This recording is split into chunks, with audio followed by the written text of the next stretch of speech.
alhamdulillah. Assalatu wassalamu ala asyrafil anbiya'i wal mursalin wa ala alihi wa sahbihi ajma'in. Rabbi syrah li sadri wa yassir li amri wahlul 'uqdatam min lisani yafqahu qawli. Amma ba'd.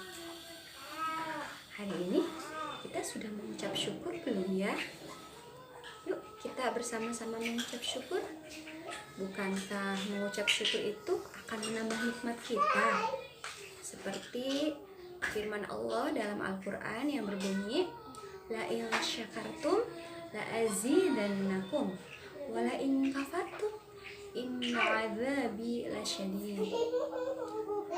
Ibrahim ayat ke-7, yang artinya, sungguhnya jika kamu bersyukur maka aku akan menambah nikmatmu, tapi jika engkau mengingkari nikmatku, sesungguhnya azabku sangat pedih. Nauzubillah. Ya, yuk kita bersama-sama memperbanyak syukur, apalagi di bulan Ramadan ini, ya kan? Perbanyak syukur, perbanyak mengucap alhamdulillah. Dalam hadis Nabi juga mengatakan ya, mengucap alhamdulillah akan memperberat timbangan kita di yaumul hisab nanti.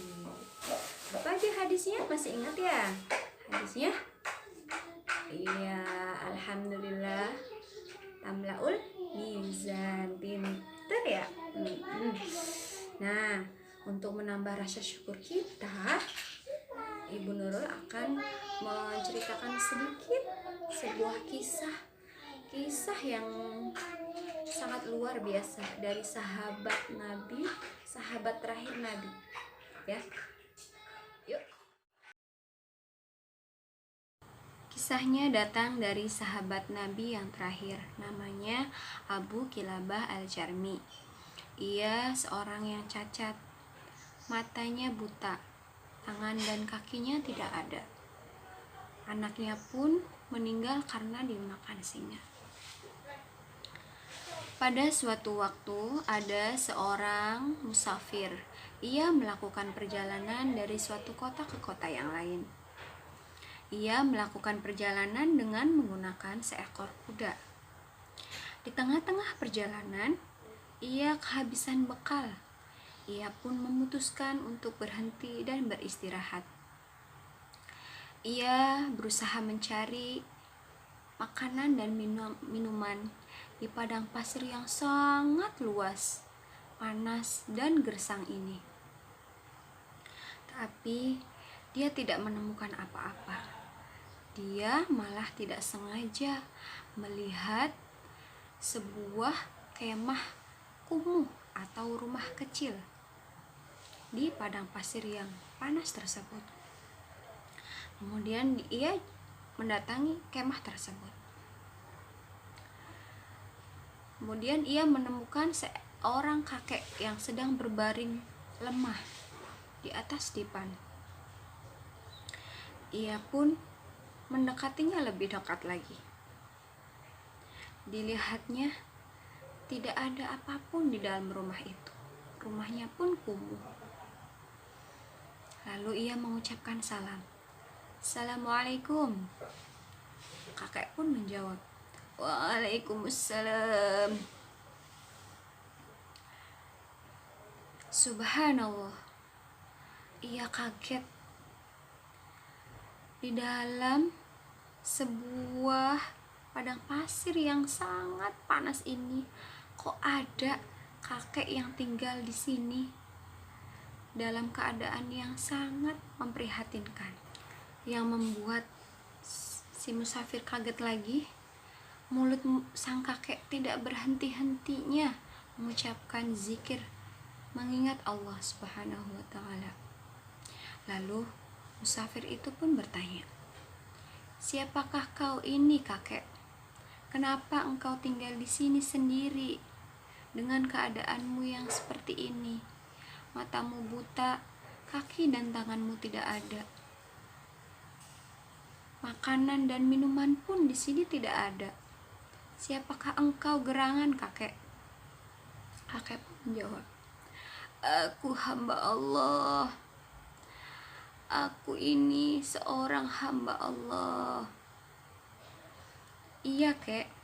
Lalu, engkau tinggal sama siapa di sini? Aku tinggal bersama anakku. Anakku satu-satunya. Lalu, kemana ia, Kek? Aku tidak melihat anakmu. Iya, anakku 3 hari ini tidak pulang.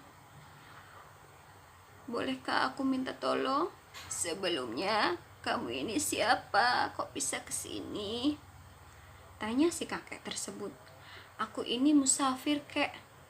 Aku tidak sengaja menemukan rumah ini dalam pencarian mencari makan dan minum karena bekalku habis, Kak.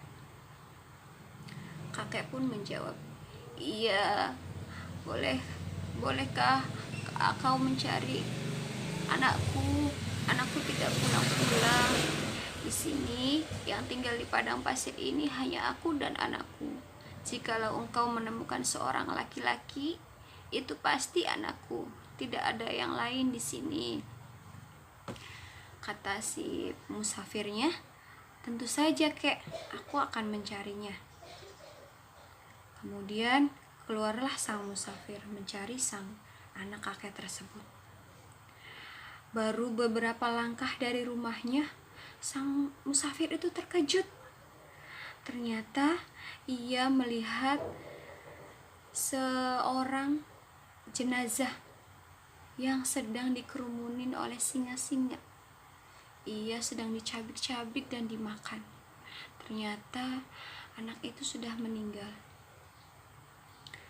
Sang musafir pun bingung bagaimana cara menyampaikan kepada kakek.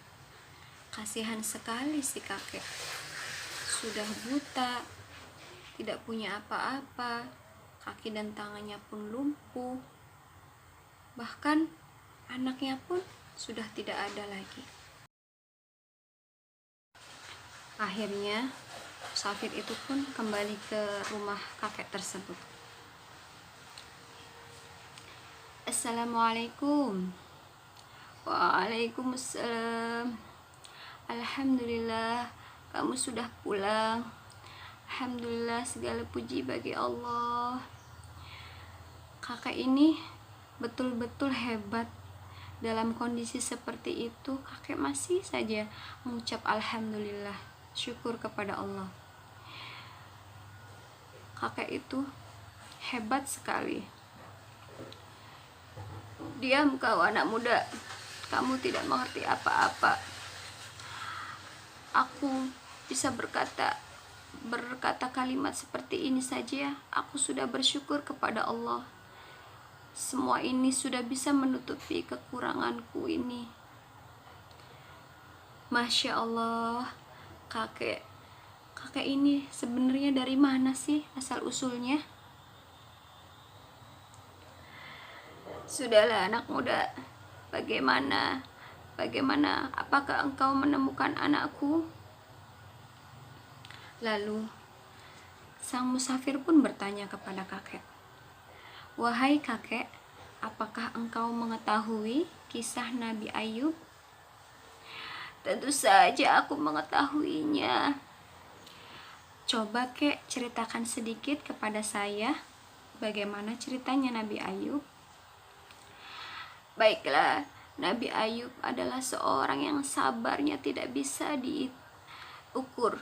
Ia sangat sabar dan pandai bersyukur. Ia terkena penyakit 20 tahun, menderita kusta. Kemudian 12 anaknya pun meninggal, hartanya habis. Tapi ia tetap sabar ketika diuji oleh Allah Subhanahu wa taala. Betul apa kata kakek. Saya harap kakek akan menjadi bagian dari Nabi Ayub, karena anak satu-satunya kakek sudah meninggal dimakan oleh singa. Innalillahi wa inna ilaihi raji'un. Alhamdulillahi rabbil alamin. Musafir pun terkejut. Bagaimana? kakek bisa bersyukur sampai sebegitu bahagianya. Yang Musafir berpikir kakek akan sedih mendengar berita yang ia sampaikan. Ternyata kakek malah senang dengan kabar yang ia dapatkan. Kenapa kakek bisa sesenang itu, kek? Tanya si musafir itu. Kakek pun menjawab, iya, aku sangat senang. Anakku sudah mendahului aku. Insya Allah ia masuk surga. Menurut agama yang aku anut, jika seorang yang rajin sholat, ibadahnya rajin kepada Allah, dan berbakti kepada orang tua, ia akan masuk surga Allah. Dan aku tahu anakku seperti itu, dan dengan keyakinan itu aku yakin ia pun masuk surga. Oh, jadi begitu ya, kek. Kakek emang hebat ya. Belum lama setelah kakek mengucapkan alhamdulillah, kemudian kakek membaca asyhadu an la ilaha illallah wa asyhadu anna muhammadar rasulullah. Dan tiba-tiba mulut kakek diam, matanya pun tertutup. Ternyata dia meninggal dunia. Ya. Sang musafir itu kaget. Bagaimana? Apa yang ia harus lakukan? Sang kakek itu meninggal. Kemudian dia berteriak, "Tolong, tolong! Apakah ada orang di sini?" Padahal ia tahu di situ tidak ada orang, kecuali mereka berdua. Kemudian tidak lama setelah itu ada 4 tentara memakai kuda lewat di depannya. Dipanggillah oleh musafir.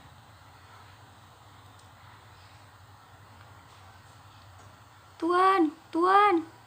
Kemudian penunggang kuda itu pun mencari dari mana asal usul suara itu. Kemudian datanglah ia.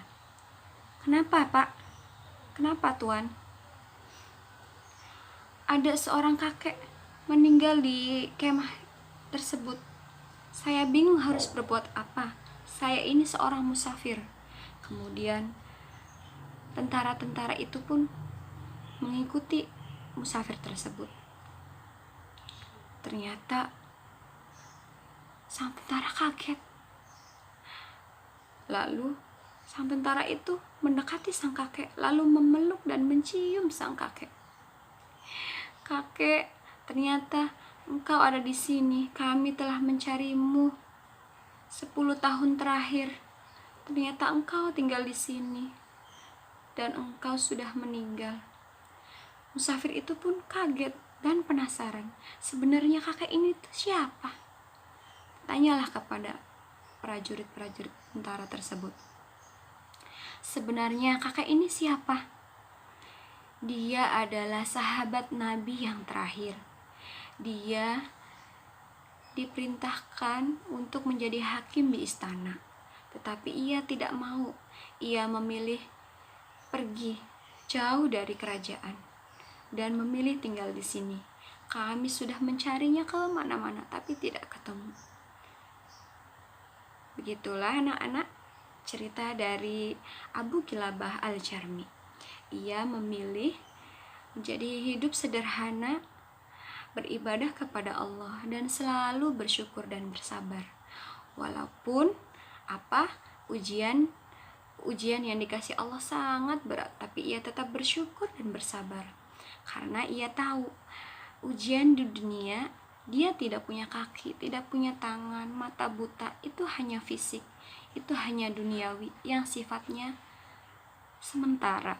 Sedangkan ia yakin ada akhirat yang sifatnya abadi. Karena ketika di akhirat, semuanya tidak ada yang tidak punya tangan, tidak punya kaki. Semuanya diciptakan utuh kembali sempurna. Nah, terima kasih anak-anak. Semoga kita semua dapat mengambil hikmah dari kisah tadi. Akhirul kalam. Wassalamualaikum warahmatullahi wabarakatuh.